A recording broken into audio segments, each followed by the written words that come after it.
Assalamualaikum warahmatullahi wabarakatuh dan salam sejahtera untuk kita semua. Saya Zul Azmi, terima kasih sudah berkunjung ke channel saya.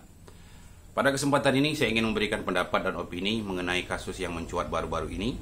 Karena kasus ini terjadi di negeri saya, Bumi Lancang Kuning, Riau ini, maka saya ingin memberikan komentar dan sedikit tanggapan mengenai peristiwa yang sangat mengejutkan kita ini.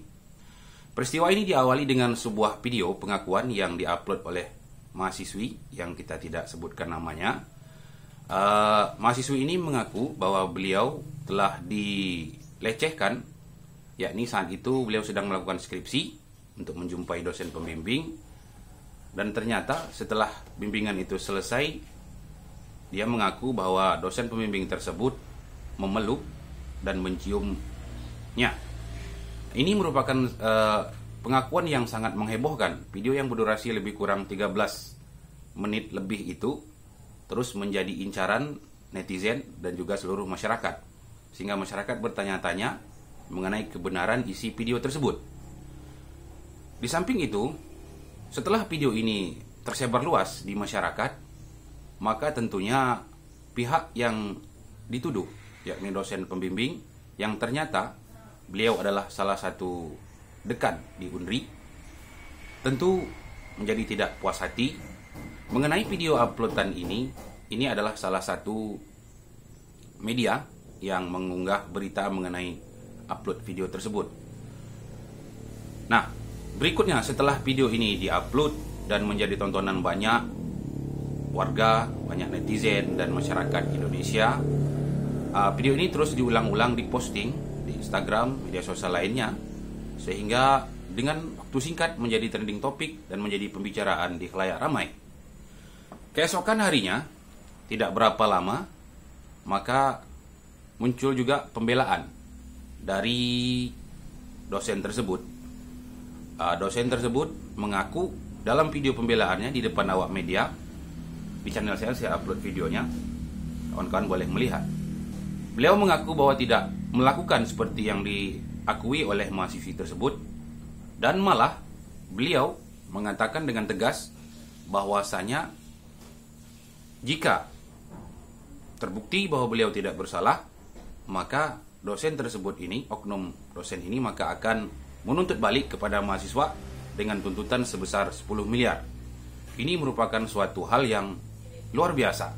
Pertentangan di antara dua kubu ini semakin hangat. Tapi mahasiswa mempunyai organisasi yang besar, sehingga mereka mempunyai banyak sekali rekanan yang saya kira akan siap membantu.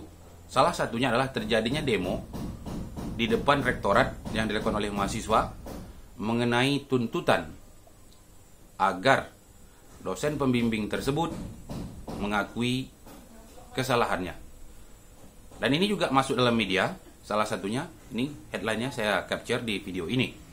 Berikutnya, ternyata dosen tersebut bersikeras dan tidak mengakui perbuatannya dan akan melanjutkan menunggu ke ranah hukum. Begitu lebih kurang.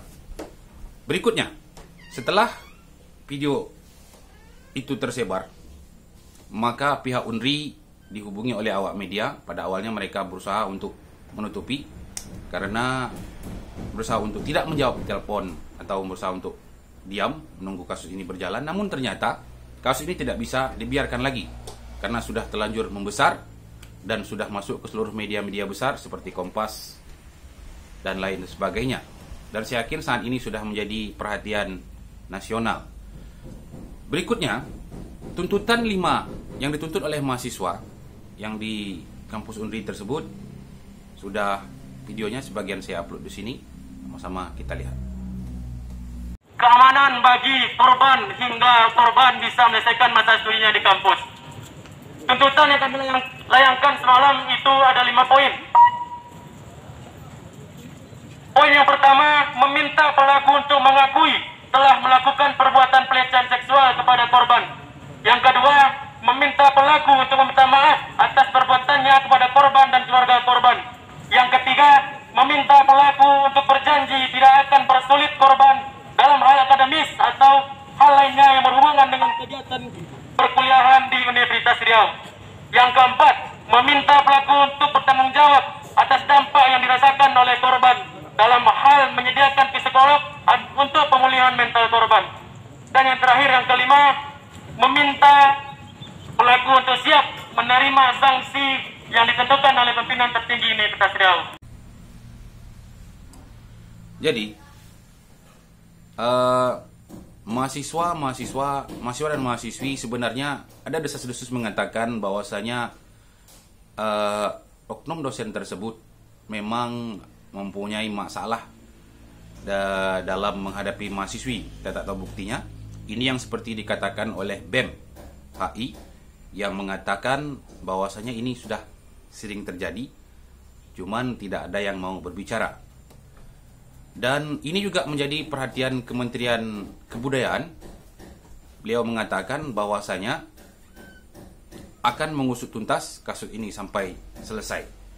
Dan konon kabarnya, kita tidak tahu pasti, sudah menghubungi Komnas HAM mengenai pembelaan kepada adik mahasiswi ini. Berikutnya, yang terbaru adalah laporan kepolisian itu sudah dilakukan. Namun belum ada rilis resmi dari pihak kepolisian mengenai kasus ini. Kita masih tunggu saja bagaimana perkembangan kasus ini berikutnya. Setelah melakukan demo di Rektorat Unri, akhirnya pihak kampus Unri mereka melakukan langkah-langkah untuk menyelesaikan masalah. Ini salah satunya mereka membentuk satu tim khusus yang merupakan tim independen intern Unri yang akan menyelidiki kasus ini sampai tuntas.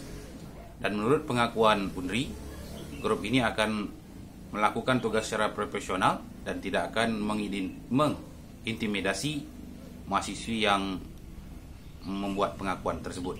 Semoga saja kita berharap agar tim ini dapat melakukan tugasnya dengan baik. Nah, rekan-rekan penonton, kawan-kawan dimanapun Anda berada, kita tidak tahu siapa yang benar dalam masalah ini. Namun, jika saya boleh berpendapat, mahasiswi ini saya kira cukup mempunyai mental.